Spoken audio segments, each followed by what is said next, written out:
अस्सलाम वालेकुम, I am Janzeb and you are watching my YouTube channel. Guys, आज हम पोस्ट मैच एनालिसिस करेंगे जो कह लो कि पूरी कौम ही अफसरदा है, लेकिन एंड ऑफ द डे हमें इस पर डिस्कस ज़रूर कर रहे हैं ताकि हम अपनी गलतियों से सीख सकें और आगे बढ़ सकें। पाकिस्तान वर्सेस इंडिया, इस मैच का इंतज़ार शायद हमारी पूरी कौम को था। पहले 15 अक्टूबर, फिर शिफ्ट हुआ 14 अक्टूबर। दुनिया के सबसे बड़े स्टेडियम नरेंद्र मोदी स्टेडियम में मैच खेला गया, जहां पे 1,32,000 की क्राउड ने मैच देखा। बट अनफॉर्चुनेटली ये मैच ना सिर्फ हम हारे, बल्कि हमें ये कहना गलत नहीं होगा, जिल्लत आमेज शिकस्त हुई।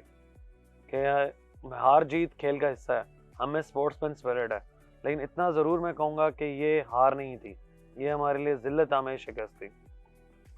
और ये जिल्लत आमेज शिकस्त हमें क्यों हुई, किस लिए हुई, इसकी बहुत सी वजूहत हैं।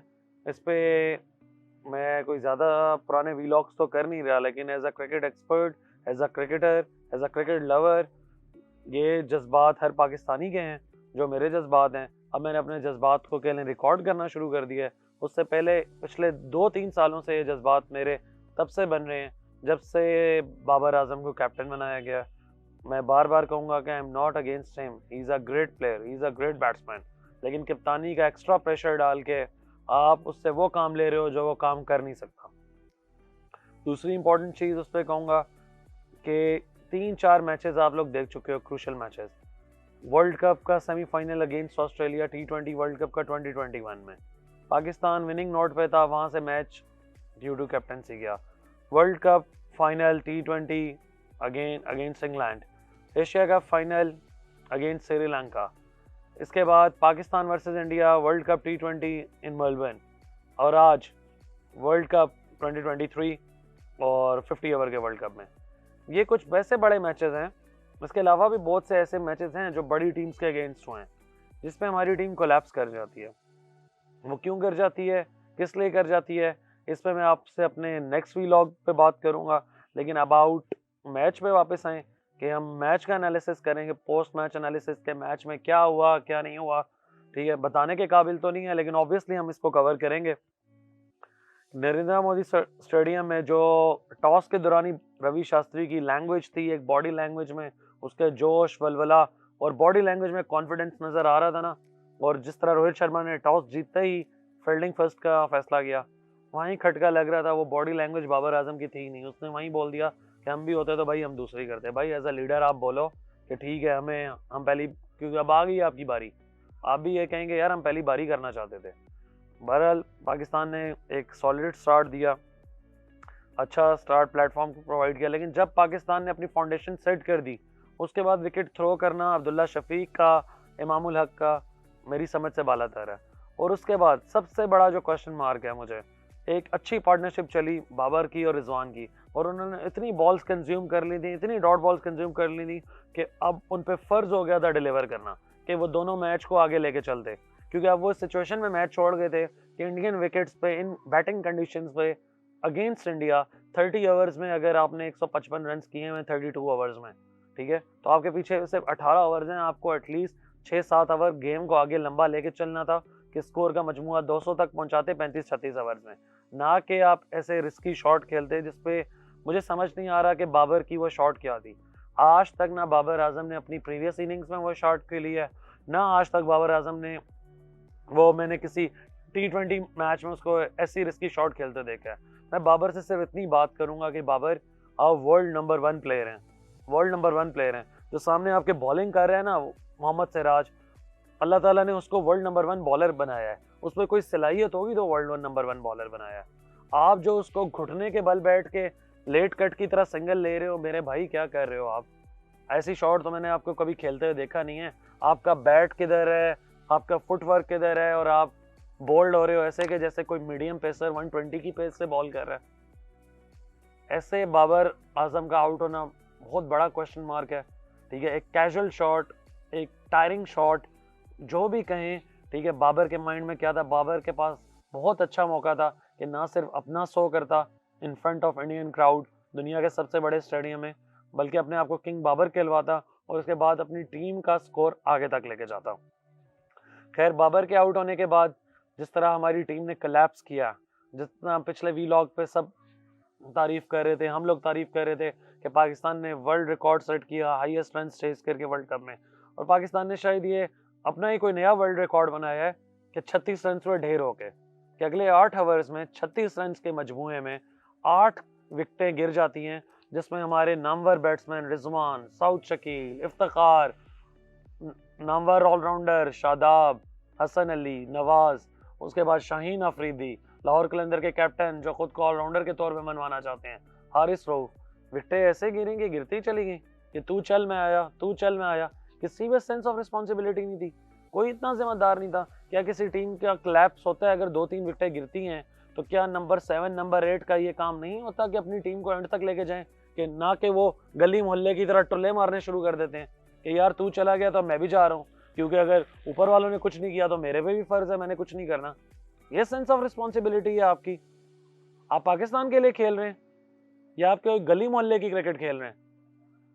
मैं आपको हार्श बात नहीं करना चाहता, लेकिन मैं ये बात जरूर करना चाहता हूँ कि अगेंस्ट इंडिया किसी क्लब की टीम होती ना कोलैप्स के बाद, किसी भी डोमेस्टिक क्लब की टीम होती, इससे बहुत अच्छा परफॉर्म कर देती, क्योंकि उनके अंदर मेंटल स्ट्रेंथ होती, उनको ये पता होता कि हम कहाँ खेल रहे हैं, ठीक है। लेकिन इनको ये होश नहीं था कि पाकिस्तान के लिए खेल रहे हैं, पाकिस्तान की इज्जत दांव पे लगी हुई है और ये लोग क्या कर रहे हैं। मुझे उनकी रैशलेस शॉट्स देख के, सेंसलेस शॉट्स देख के अफसोस हो रहा था कि ये हमारे इंटरनेशनल क्रिकेटर्स हैं। I am sorry to say, I have no words seriously. Babar की शॉट से लेके उसके बाद साउथ शकील जो स्पिनर्स को आउटस्टैंडिंग खेलते हैं बैक फुट पे, जिस तरह वो एलबी हुए हैं, अनप्लेएबल लग रहा था उनको कुलदीप। इफ्तिखार साहब जैसे स्वीप करके रीड ही नहीं कर रहे बॉल को, सिचुएशन को रीड नहीं कर रहे कि क्या है, आपको चाचा क्रिकेट कहा जाता है, पीछे से बोल्ड हो रहे हैं आप। उसके बाद आप रिजवान साहब को देख लें कि एक ऑफ कटर, आप 49 पे सेट हैं, आप देखें आप आगे आके एक स्लो डिलीवरी को रोक नहीं पा रहे, आपसे रीड ही नहीं हो पा रही। उसके बाद शादाब साहब, उनके बारे में तो मैं स्पीचलेस हूँ भाई। बाबर साहब ने जितनी दोस्तियां निभानी थी निभा ली, पूरी कौम को नजर आ रहा है कि शादाब खान का क्या रिकॉर्ड है बॉलिंग में, 55 से ऊपर की उसकी एवरेज है बॉलिंग में, बैटिंग में उसकी 18 की औसत है।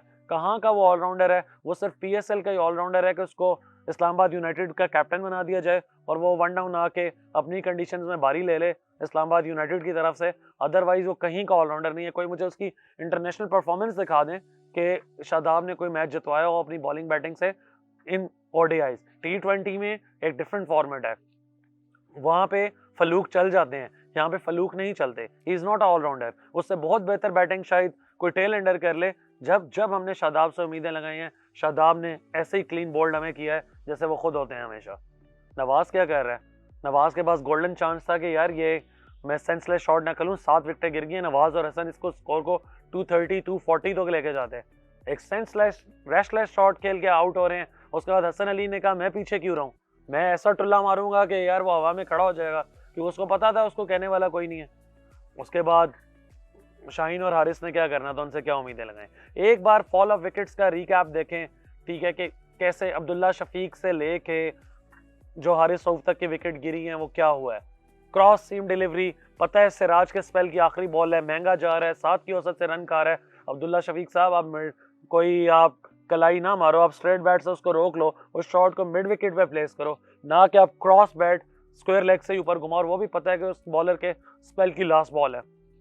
क्रॉस सीम डिलीवरी पे आप आउट हो रहे हो। इमाम साहब अगर आप सेट हो ही गए हो टुक टुक करके, तो आप बाहर निकलती गेंद पे इस तरह पंगा ना लो। ऑलरेडी आप 2 चौके मार चुके हो। या तो इनके हाथ पांव फूले हुए या इनके अंदर एक कैपेबिलिटी नहीं है कि इस लेवल की modern day cricket, international cricket खेल सके हैं।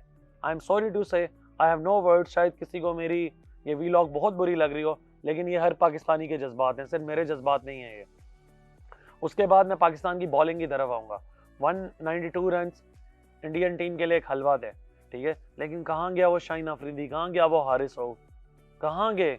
नसीम शाह भी आप लोग बैठे हुए हैं, विकेट टेकर्स आप दोनों बनते हैं, इकॉनमी उसकी अच्छी है। इट मीन्स कि नसीम शाह की स्विंग ने सिर्फ आप लोगों को विकेट्स दिलवाई होती हैं, आप लोगों में कोई एबिलिटी नहीं है। आप लोग क्रिकेट के वो कह लो गुरु बनते हैं, आप लोगों के साथ पूरा कोचिंग स्टाफ लगा होता है, ठीक है, लेकिन आप लोगों को ये नहीं पता कि व्हाट्स द राइट टाइम, कब आपने डिलीवर करना है, कब आपने डिलीवर करना है। आप लोगों की बॉल्स में वो जान ही नहीं है, वो पेस ही नहीं है। शाहीन का पेस 132-33 पे आया हुआ है, जो एक मीडियम पेसर बॉलर का होता है। उससे बॉल सीम स्विंग राइट लेंथ पे ही नहीं पड़ रहा, पहली बॉल से चौके पड़ रहे हैं, छक्के पड़ रहे हैं। हारिस रऊफ का वेलकम हो रहा है, सिक्सर से। ये बॉलिंग अटैक है हमारा। शादाब, उसके बारे में तो मैं स्पीचलेस हूँ भाई, उसकी बॉलिंग सबने देख लिया है, उसके बारे में तो मीम्स आना शुरू हो गए हैं। Right arm full toss bowler और शॉर्ट पिच बॉलर। वो बॉलर है, स्पिनर है, बैट्समैन है, वो क्या है, वो किस लिए वाइस कैप्टन है, ये क्रिकेट बोर्ड या बाबर आजम से ही पूछा जा सकता है। पाकिस्तानी कौम के पास तो कोई जवाब नहीं है कि शादाब टीम में क्यों है। दूसरी चीज आ जाती है अबाउट नवाज। बिल्कुल ऑफ कलर नजर आ रहे हैं इस वर्ल्ड कप में। मैं टीम सिलेक्शन से पहले बार बार कह रहा था कि ये बाबर आजम के दोस्तों की टीम नहीं है। इमाद वसीम अपनी प्राइम फॉर्म में था। इस टाइम वो आपको अपनी लेफ्ट आर्म स्पिन से न्यू बॉल पे करता है। मुजीब की तरह वो आपको काम आता न्यू बॉल पे, आपके ओपनिंग पावर प्ले में अच्छी आपको 1-2 विकेट्स निकाल के देता, कंटेन करता। और बैटिंग में इमाद, जितने भी ये सो कॉल्ड ऑलराउंडर्स खेल रहे हैं, बैटिंग में उनसे बहुत ऊपर था। और इस साल तो उसकी आउटस्टैंडिंग परफॉर्मेंस चल रही है लीग्स पे। अगर अपनी लीग्स पे ही आप हसन अली को लेके आ रहे हैं तो इमाद को भी ला सकते थे। इंजी भाई की लॉजिक हसन अली के लिए डिफरेंट है, इमाद के लिए डिफरेंट है। बहरहाल इमाद की ये गलती थी कि शायद इमाद वसीम बाबर आजम की गुड बुक्स में नहीं है, और शायद कराची किंग्स के कैप्टन रह चुके हैं, शायद बाबर आजम के स्ट्राइक रेट पे तनकीद कर चुके हैं, इसलिए बाबर आजम को नहीं पसंद। तो ये भाई बाबर आजम की टीम नहीं है। ये जो चीज़ें मैं पिछले वीलॉग्स पे भी बोलता था, मैं अगेन आज बोल रहा हूँ कि जिस तरह रोहित शर्मा ने पिटाई की है ना, हर पाकिस्तानी का दिल चाह रहा होगा कि इनकी पिटाई करे। जिस तरह उसने पुल हुक दिए हैं, he is the man, he is the player, he is leading from the front. ऐसे उसकी कैप्टनसी में जान थी, उसको पता था कि कहाँ मैंने आउट करने हैं, कहाँ नहीं करने।